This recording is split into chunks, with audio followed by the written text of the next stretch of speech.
The Bleacher Report app is your destination for sports. Right now, the NBA's heating up, March Madness is here, and MLB is almost back. Every day there's a new headline, a new highlight, a new moment you've got to see for yourself. That's why I stay locked in with the Bleacher Report app. For me, it's about staying connected to my sports. I can follow the teams I care about, get real-time scores, breaking news, and highlights all in one place. Download the Bleacher Report app today so you never miss a moment. They trust you with everything. Their scraped knees, their big questions, their growing bodies. So when you choose a supplement for your family, you don't compromise. At AzureWell, we put the full truth on the label, every ingredient, every amount. And we test beyond industry standards to ensure what's listed is what's inside. AzureWell, the standard you hold for your family, reflected back to you. Visit azurelivingwell.com. These products have not been evaluated by the FDA and are not intended to diagnose, treat, cure, or prevent any disease. I've got good news and bad news. Here's the bad news. Most protein bars are packed with sugar and unpronounceable ingredients. The good news? There's a better option. I'm Will, and I created IQ Bar plant protein bars to empower doers like you with clean, delicious, low-sugar brain and body fuel. IQ bars are packed with 12 grams of protein, brain nutrients like magnesium and lion's mane, and zero weird stuff. And right now, you can get 20% off all IQ Bar products plus free shipping. Try our delicious IQ Bar sampler pack with 7 plant protein bars, 4 hydration mixes, and 4 enhanced coffee sticks. Clean ingredients, amazing taste, and you'll love how you feel. Refuel smarter, hydrate harder, caffeinate larger with IQ Bar. Go to eatiqbar.com and enter code BAR20 to get 20% off all IQ Bar products plus free shipping. Again, go to eatiqbar.com and enter code BAR20. Looking for these better days. It is Thursday, March 26th. I'm Scott Seidenberg. Here's what you need to know to make today a better day. It's opening day in Major League Baseball. We had opening night last night. The Yankees taking care of the San Francisco Giants. The Celtics system comes through once again, and the Sweet 16 tips off tonight. AJ Hoffman will join me in a couple of minutes here to preview the Sweet 16 on this episode of Better Day presented by FanDuel.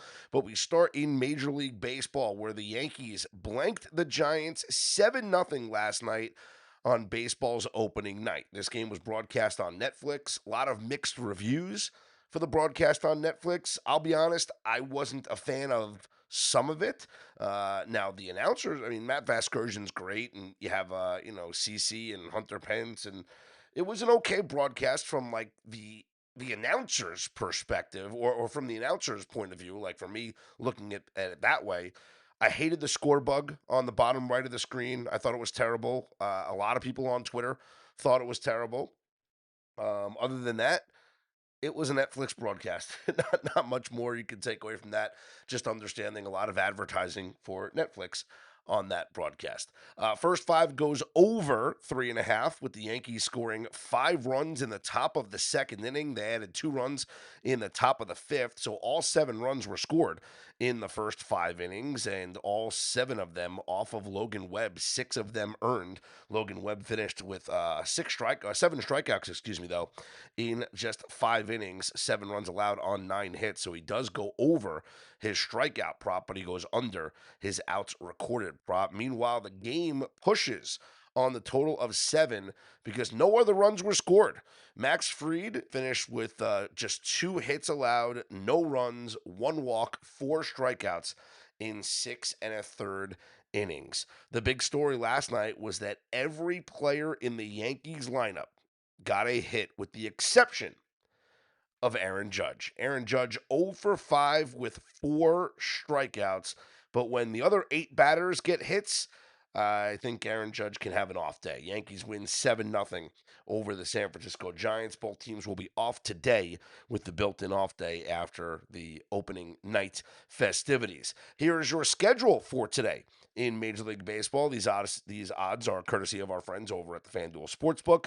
The action gets started with the New York Mets hosting the Pittsburgh Pirates. Paul Skeens on the mound for the Pirates. Freddie Peralta, the newest Met, going for the Amazons, and the Mets minus 116 on the money line, total of 6.5, juiced at minus 122 to the over. The Chicago White Sox are at the Brewers. It's Shane Smith for Chi-Town. Jacob Mizorowski going for the Brewers. Milwaukee, a minus 184 favorite, total of 8.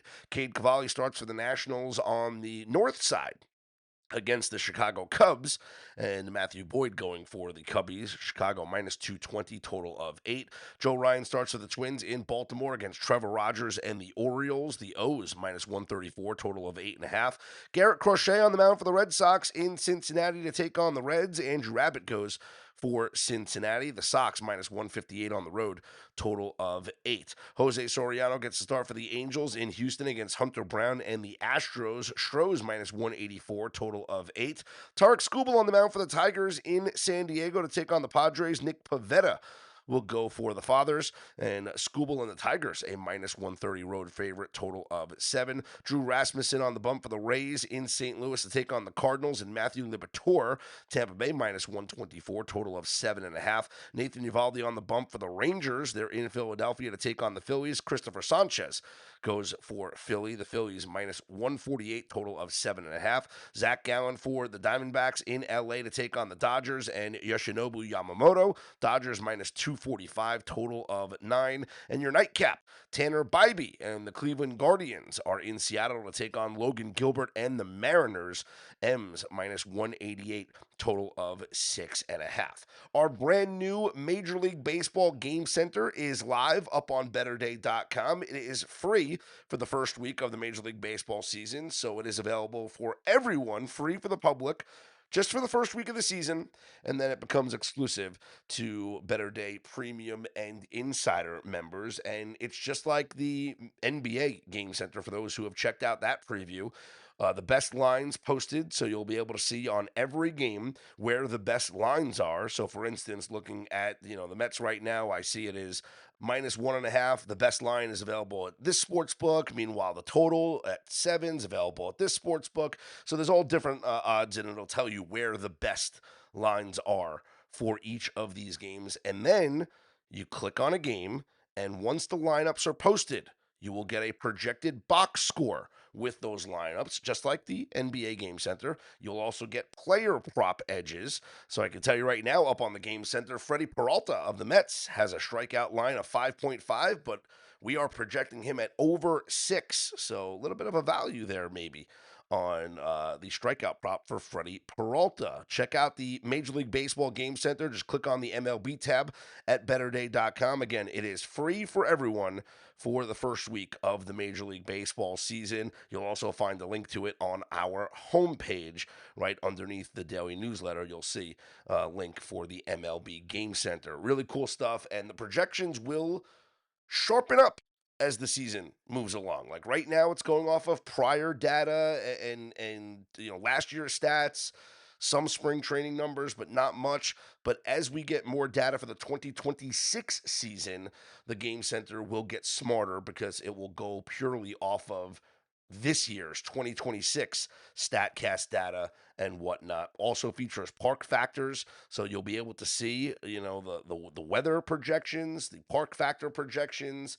And last night there was no home runs in the Yankees and the Giants game in San Francisco. And up on our MLB Game Center, it said it had a negative 18 park factor score based off the weather and the projections there in San Francisco. So something you want to keep an eye on when you are checking out and handicapping your Major League Baseball games. Just part of the plethora of tools that we provide for Better Day Insider and Premium members. As I always say, it's not just about picks. It's about providing you guys the tools, the resources, the insights, all the data that you need to handicap and make your own selections, and it's all at your fingertips. Normally, you'd have to go multiple places to do your research. At betterday.com, we are putting everything in one spot for you. That's what we did with the NBA Game Center and now with the MLB Game Center. Check out those player prop projections and projected box scores once the lineups are posted, of course, and you'll see that information every single day up on the MLB tab at betterday.com. Last night in the NBA, the Celtics system came through once again. Now, for those listening to this pod that aren't aware of the Celtics system, come on, where you been? We've only been talking about this thing for years, Mackenzie Rivers and I, and that is when the Celtics lose a game, you bet on their opponent's team total to go under. Now, you could also just bet on the Celtics to bounce back after a loss. Well, last night, the Celtics beat the Thunder 119-109, handing OKC its first loss in a month.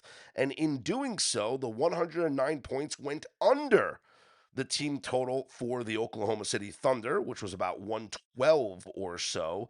And so that makes the numbers this year. After a loss, the Celtics are now 18-6 straight up. They are 16-8 against the spread because they won as dogs last night. But the 18-6 straight up number also coincides with what the opponent's team total is. After a loss, Celtics opponents' team totals are 18-6 to the under. The games in total are 15-9 to the under, because last night's game went over with the Celtics scoring 119 points.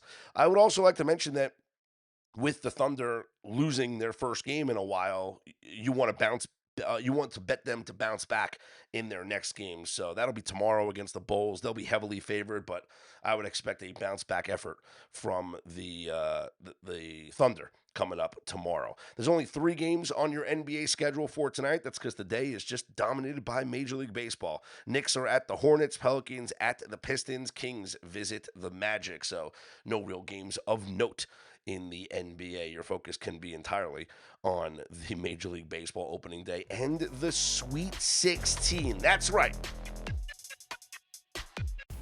The Bleacher Report app is your destination for sports. Right now, the NBA is heating up, March Madness is here, and MLB is almost back. Every day there's a new headline, a new highlight, a new moment you've got to see for yourself. That's why I stay locked in with the Bleacher Report app. For me, it's about staying connected to my sports. I can follow the teams I care about, get real-time scores, breaking news, and highlights all in one place. Download the Bleacher Report app today so you never miss a moment.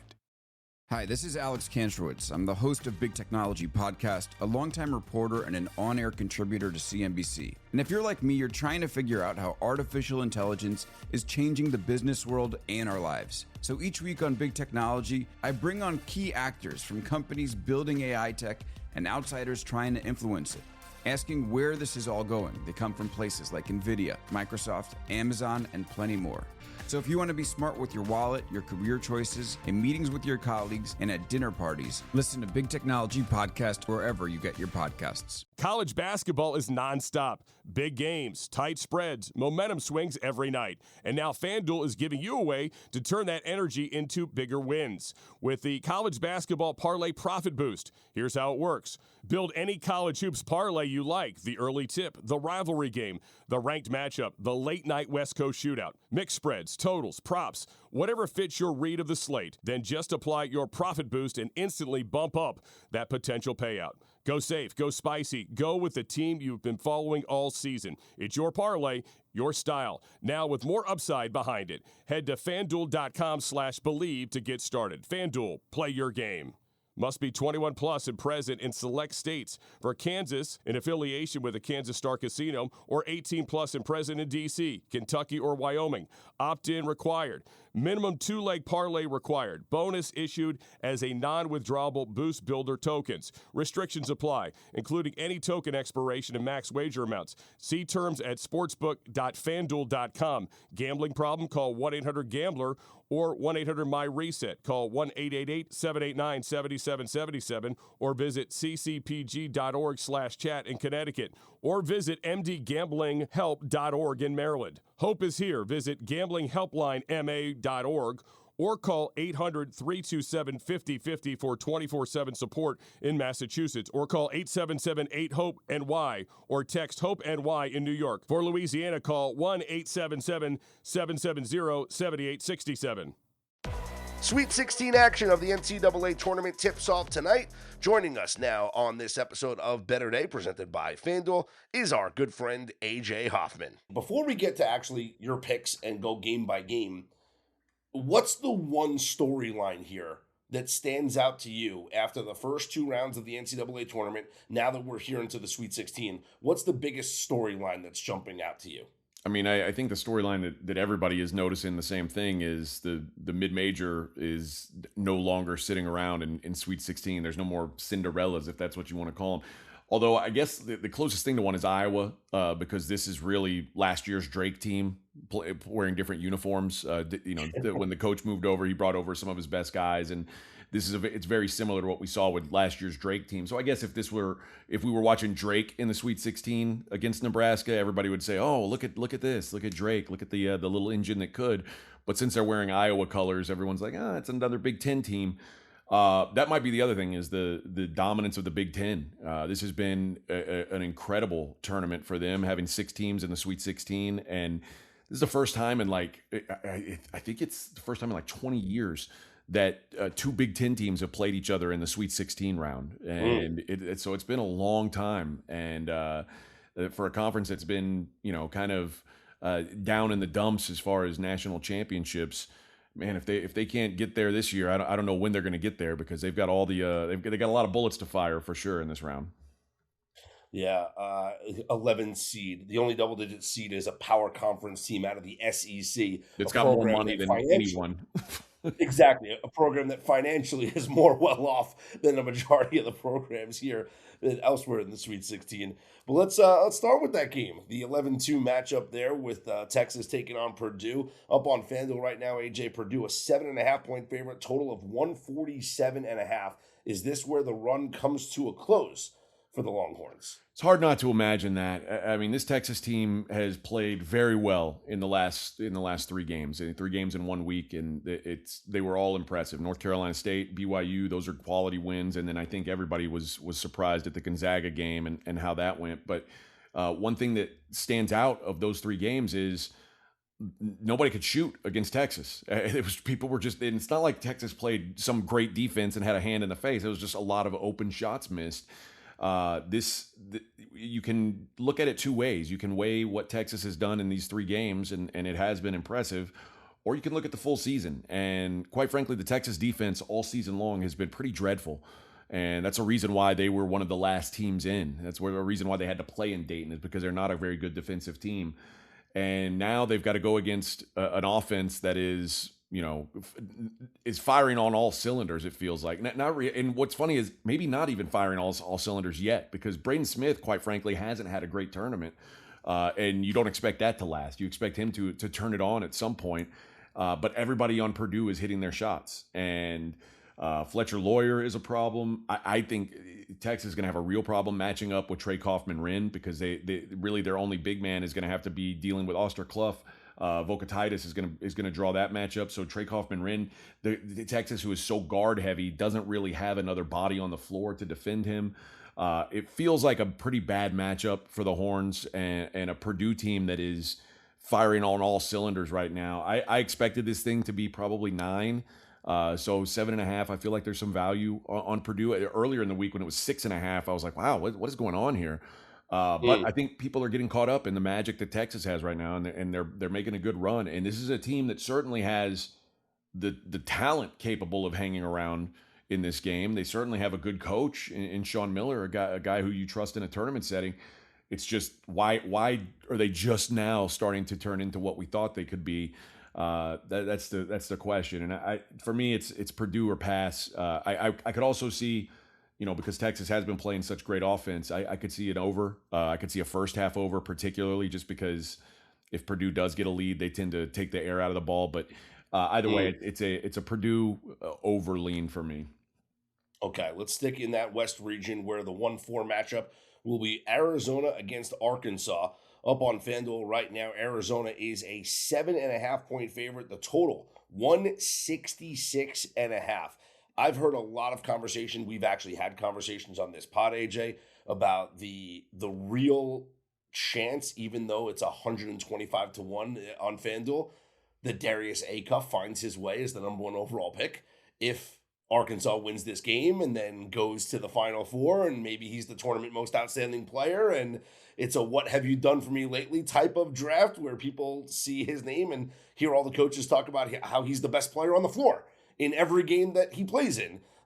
So how could you not be impressed by this kid? That being said, you and I both did a pod previewing the NCAA tournament, and we both picked Arizona as our national champion. I'm not backing off Arizona as my national champion.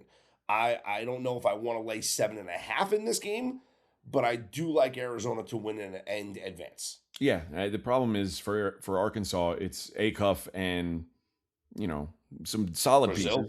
pieces. Brazil's nice, but it's again, you're going against a lineup of NBA guys. And one thing Arkansas does about better than anybody is they go fast and they score in transition. And that's going to be very difficult to do against this Arizona defense that is one of the, if not the best, transition defense in the country. They don't give anything up on fast breaks. And for Arkansas defensively, probably the best metric for them is that they're pretty good. They're pretty good at defending the perimeter.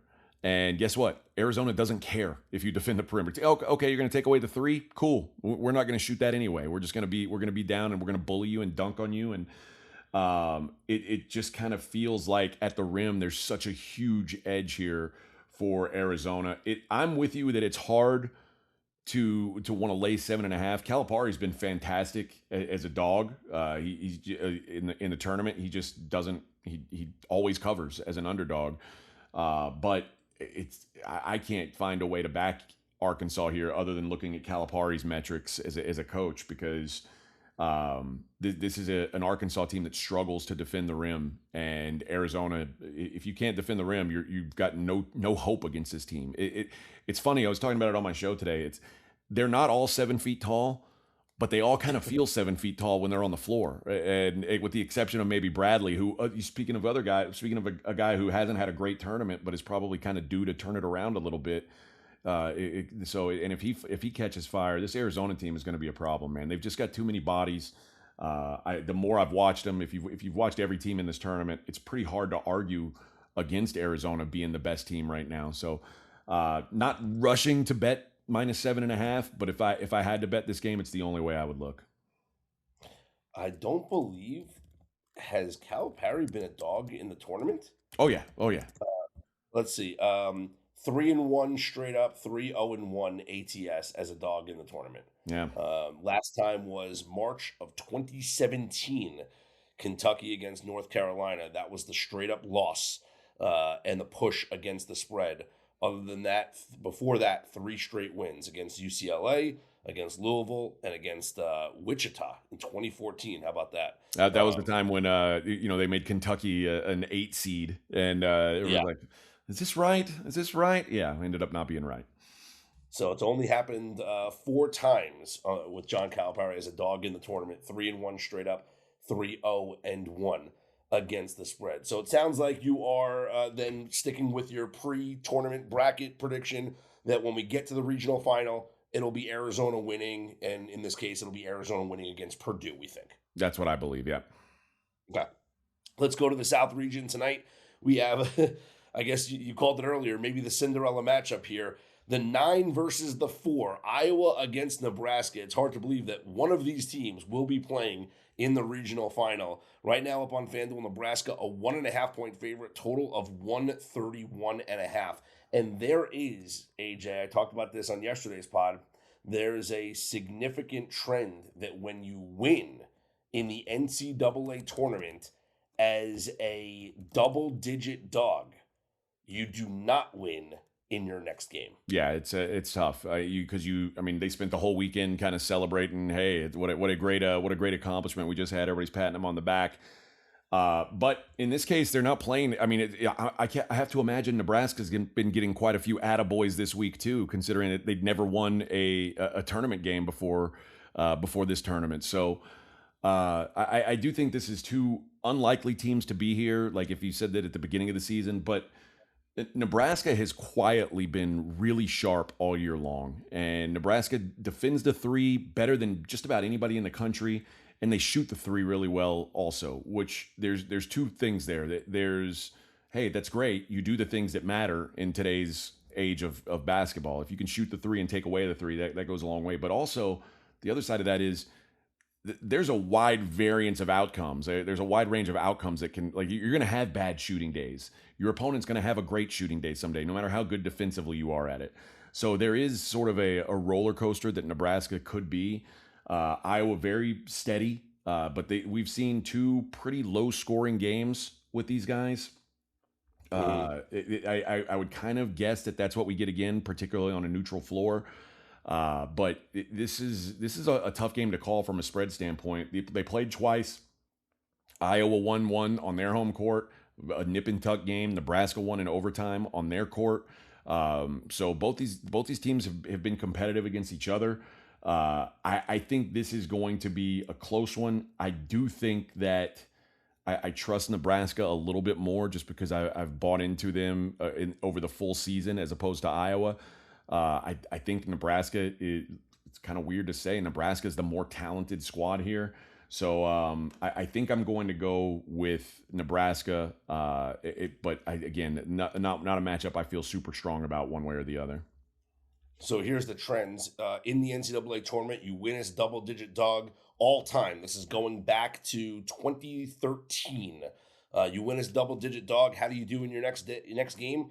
4-13 straight up, 9-8 against the spread, though. 12-5 to the over, AJ, which is interesting. Now, if it's beyond the second round, so you're talking about winning as a double-digit favorite in the second round, how do you do in the Sweet 16? It's only happened 3 times. 0-3 straight up, 1-2 against the spread, 2-1 to the over. Now, I'm just curious. Let's just isolate if it's happened since 2021. Forget about the Sweet 16. All right, 2-5 straight up, but 5-2 ATS, 5-2 to the over. Interesting numbers there. The winner of that game will take on the winner of Houston and Illinois. You and I have talked about this ad nauseum. We're both on Houston. The line, AJ, though, it went from 2.5 to now up on FanDuel, Houston minus 3.5. Has your opinion changed at all? Well, my opinion has changed. Yeah, I thought this would be close to a pick 'em, and quite frankly, I'm a little bit surprised. Well, let me correct. Let me correct. It's back down to 2.5. Let me start it over. Okay, hang on. 3, 2, and 1. AJ, you and I were in agreement. We've talked ad nauseum. We love Houston to represent this region. The fact that they're playing a mile away from campus here in both the Sweet 16 and the Elite 8, it makes this a home game for them. The line opened up, Houston minus 2.5. It went up to Houston minus 3.5. It is back down now at FanDuel to Houston minus 2.5 with a total of 139.5. Has your opinion changed on this game at all from where we were prior to the tournament beginning? Yeah, my opinion kind of rides the way that the line is written. I kind of thought this was going to be a pick when it came out. I assumed it would be a pick, maybe a Houston -1. But there's been a lot of respect given to this Illinois team to this Houston team, and I'm obviously what they did in the first 2 rounds against Idaho and Texas A&M, very impressive. Don't get me wrong, but this is going to be a step up in class for them, and this is a team that, as great as they've been over the last several years, and they have been great, the schedule this year was not wild. Like, they didn't play the best teams in the world non-conference. They had two tournament teams in the whole non-conference. They beat Arkansas and they lost to Tennessee. And then, of course, I mean, you play in the Big 12, you're going to play pretty good teams all year round. But against most of those top-tier Big 12 schools, the Arizonas, the Iowa States, we saw Houston struggle a little bit. So there is a question of whether this Houston team is really as battle-tested as some of the previous iterations of them. And I would kind of lean no. That said, you could say the same thing for Illinois. Illinois, who was so great at the beginning of the season, and I fell into the group of people who were saying, man, this is a Final Four team. And then they ran into Michigan and Michigan State, and suddenly they looked like, oh, maybe they're not a Final Four team. But what I have seen, even with this Illinois team, even when they lose games, with the exception of Michigan, pretty much every game they've lost, they lost by it was a coin flip game. They could have gone either way. They're really hard to blow out. They're in every game till the last minute. I'll probably wait and see if I can get back to a 3. If I got a 3, I would probably like Illinois. Otherwise, it's probably a small bet on a Houston money line if it is inside of 3. So this is maybe more than any game very line dependent. I think this is the best game of the Sweet 16 round on paper. I think this is the best game. So At least it's the most intriguing game to me. So I'm gonna play it that way. I'm gonna let the market decide which ticket I have in my hand right before tip off, whether it's gonna be a Houston money line or an Illinois plus a possession. If I get more than a possession, certainly I'll be back on the Illini.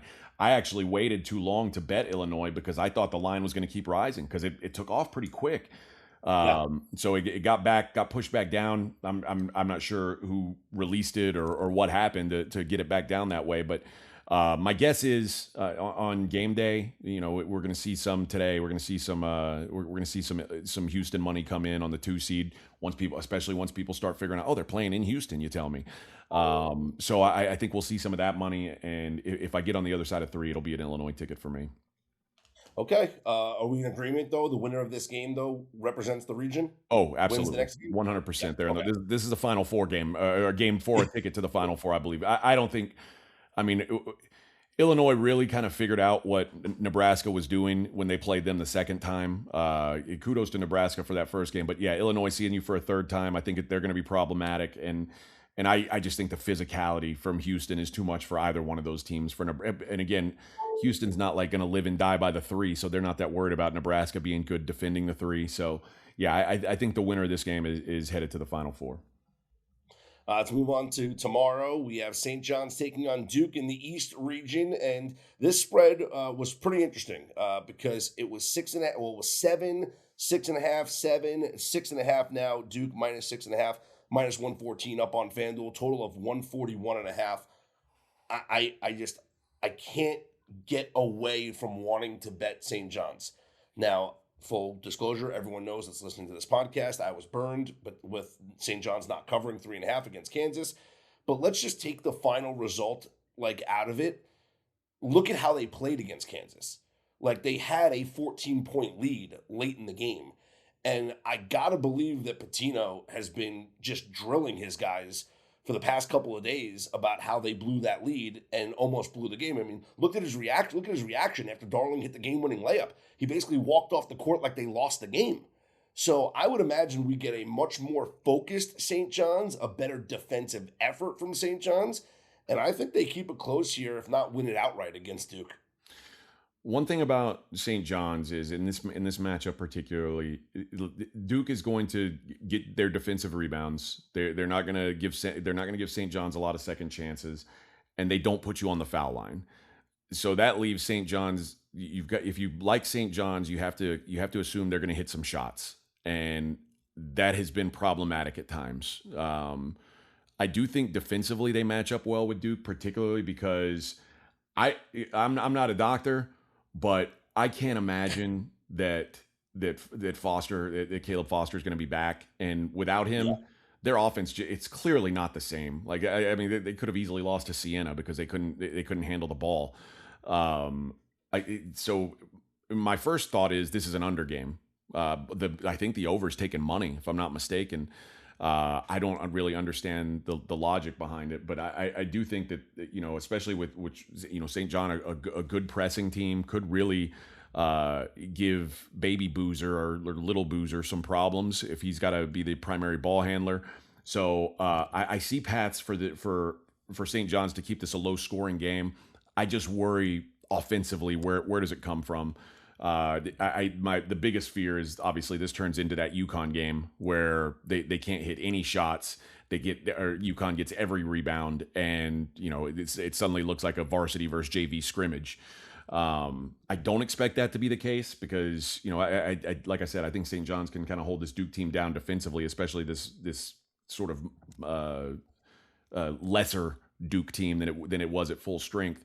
But I like the under probably more than anything on this game. If I had to play it, I'd probably play the Johnnies just because if I like the under, it's hard for me to pass on getting over 2 possessions. But there is that fear in the back of my mind of watching that UConn game and going, are these guys for real? Is this a real basketball team? And I could see it turning out that way. So I'll stick with my under and a lean to St. John's.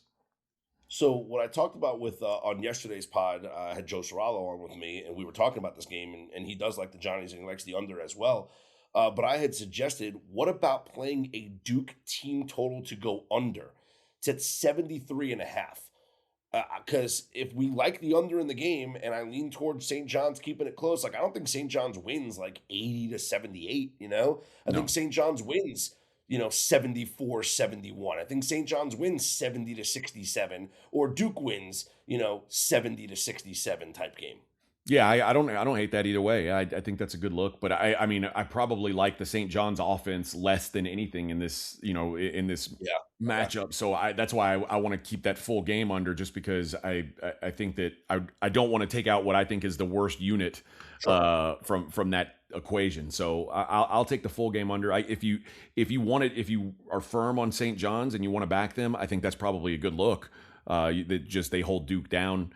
That way, if they do, like if you think St. John's is good enough to hang with Duke, and you want to say they hold them to 70, there is a world where Duke wins this game 70-50. That's again what I was telling you is like my nightmare scenario. And I win with the under there, but if you think St. John's is going to hang, I think that's the only way they do hang is to hold them down. And that's it's if you're an optimist like you are about St. John's, I think you have to be optimistic about their defense and hope that that's enough to keep them in it. Also in the East region, the 2-3 matchup, Michigan State, UConn. UConn up on FanDuel, -1.5 point favorite, total of 135.5. And we have seen no movement on this spread, AJ. I'm actually surprised because I thought, money would come in on Michigan State and it hasn't. And when that didn't happen initially, I thought, all right, well, then people are just going to pile on UConn and this thing's going to get higher. And it hasn't. This thing staying at 1.5 is very, very interesting to me. Total, very low, though, 135.5. Yeah, this is a matchup of two teams that I was not thrilled about coming into the tournament. They've both been better than expected for me. I like UConn here quite a bit, actually. I think that I'm like you, surprised that money hasn't come in on them. But UConn's not looked the best. They haven't shot the ball really well. Solo ball's been playing pretty poorly. They're still finding a way to get it done, and the way they're getting it done is Terrace Reed is just making sure that they get the ball every time the other team misses. And Michigan State's not you mentioned the total. They're not a fluid offense that's going to score every time down. They've got to out physical you. And I don't know that Terrace Reed can be out-physicaled by this Michigan State team. I think he's a kind of a disaster matchup for them. I think he's going to have his way, and I think those extra possessions are what leads me to liking UConn here. I see a Sparty. I can see the argument for him because they have looked a little sharper than UConn has, but on paper, it just feels hard for me to imagine, even though I do like the physicality of Michigan State. That's typically a strength. I just don't think it's enough to hold them from getting a few extra possessions. So give me UConn in this one in a pretty tight game. I think it's probably a couple possessions. So I'm not looking to lay more than 1.5, 2. I might even just play the money line. But I do think UConn moves on. Did you see the stat that like Alex Karaban's like 15-1 all time in like the NCAA tournament? It's crazy. Yeah, I mean, he's talking about a guy who's made a run. Yeah, every year. Now, who do we think comes out of the East region? If you have UConn winning and if it has Duke winning, who comes out of the East? I'll stick with Duke. I'm not crazy about how they're playing right now, but I'll stick with them just on the fact that they've got the best player, and Cam Boozer has shown he can take over games, particularly in the second half. He's taken over a couple games. I think it's enough for them. I think this is kind of a little bit of a watered down region. I'm not sure that I'm in love with any of the teams down here, but if gun to my head, who's the one I'd pick to go through? I guess it is the Duke Blue Devils. Although I'm not thrilled about it. I wouldn't be happy with it. All right, let's go to the Midwest where Michigan takes on Alabama. And this is your biggest spread here of the Sweet 16, where Michigan is a 9.5 point favorite over Alabama, total of 174.5. I think you got to be impressed with the fact that Alabama is even here, because everybody was betting against them when, their players are selling 2 pounds of weed and not playing basketball. So everyone was betting against them. But here they are in the Sweet 16. They're close to double-digit dogs.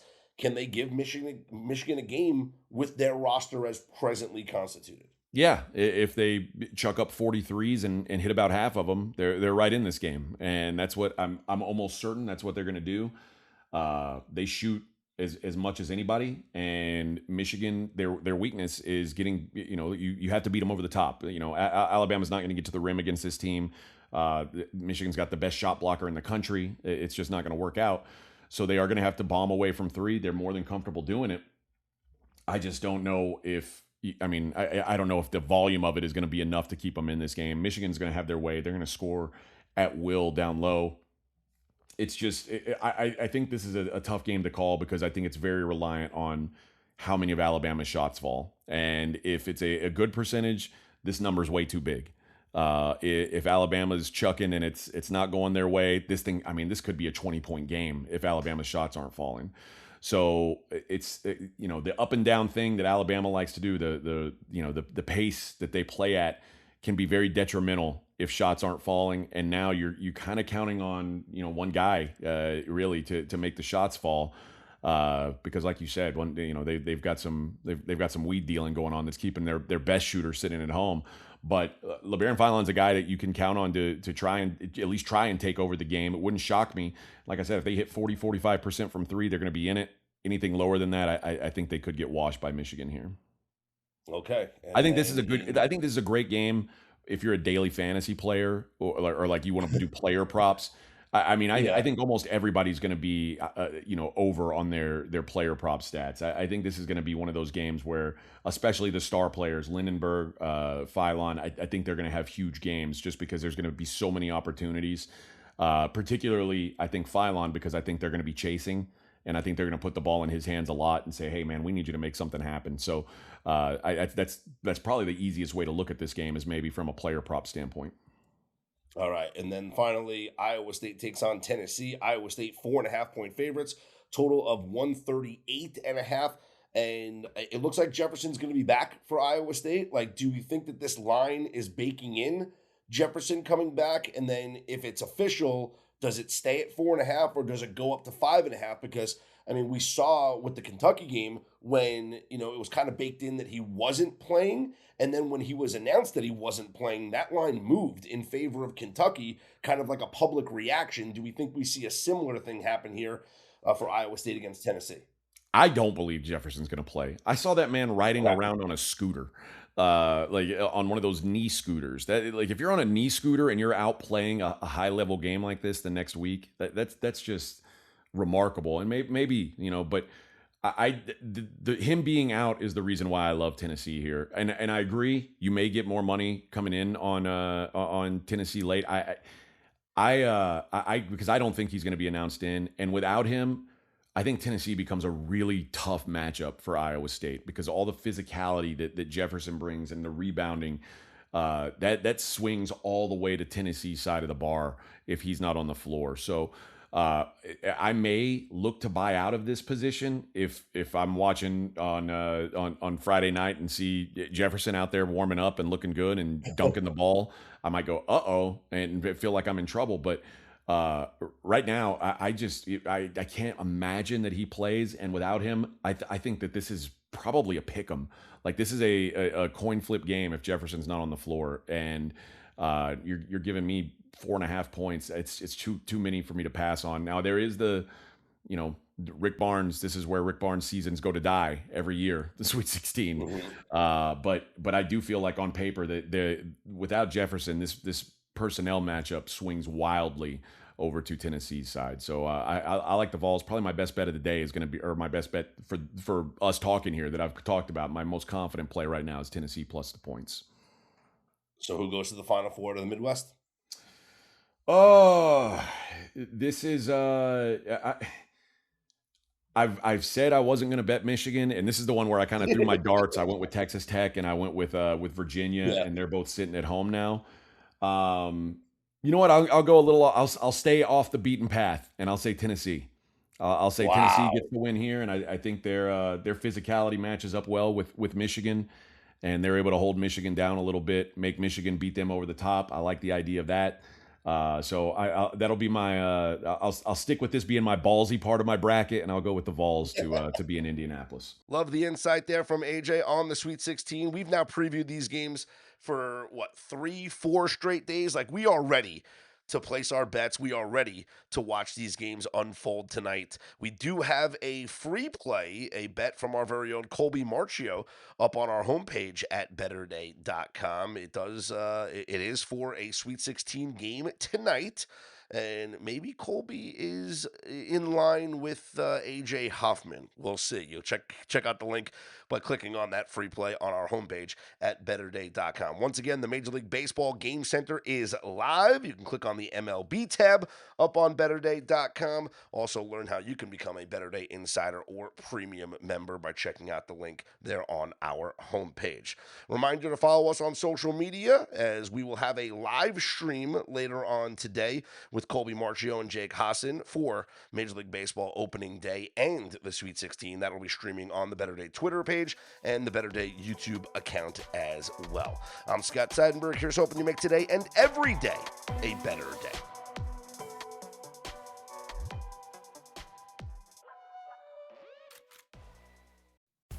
The Bleacher Report app is your destination for sports.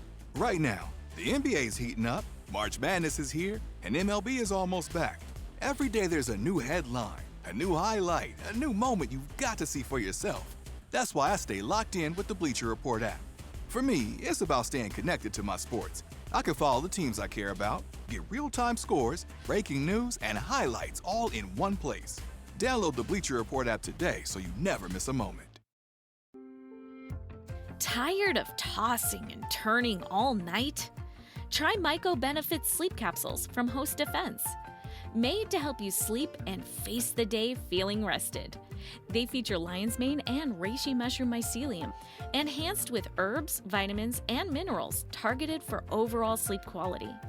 The blend promotes balanced cortisol levels already in normal range to help you get to sleep, stay asleep, and wake up ready to go. Developed by renowned mycologist Paul Stamets and backed by 40-plus years of research, Myco Benefits sleep capsules are vegan, gluten-free, and powered by mushroom mycelium, grown on our certified organic farm in Washington State. Visit hostdefense.com and find the sleep support you've always dreamed of. These statements have not been evaluated by the Food and Drug Administration. These products are not intended to diagnose, treat, cure, or prevent any disease. Do you love rom-coms? Do you wish you could talk about Christmas movies year-round? Then we have the perfect podcast for you, Hallmarkies Podcast. Throughout the year, we cover all things romance, holiday, and Hallmark, including recaps of every Hallmark show, like When Calls the Heart and The Way Home. You can also get loads of bonus content covering shows like Bridgerton, Sweet Magnolias, and Just Like That. We are an all-female group of friends who are passionate for these shows and movies and give our honest opinions as well as gush over what we love so much. But that's not all. Every Monday, there are interviews with all your favorite actors, writers, directors, and more. Check out Hallmarkies Podcast on all your podcast providers and on YouTube. That's Hallmarkies Podcast wherever you listen to podcasts. If you like the show, please take a moment to rate, review, and subscribe. It really does help the show to grow. Thank you for listening.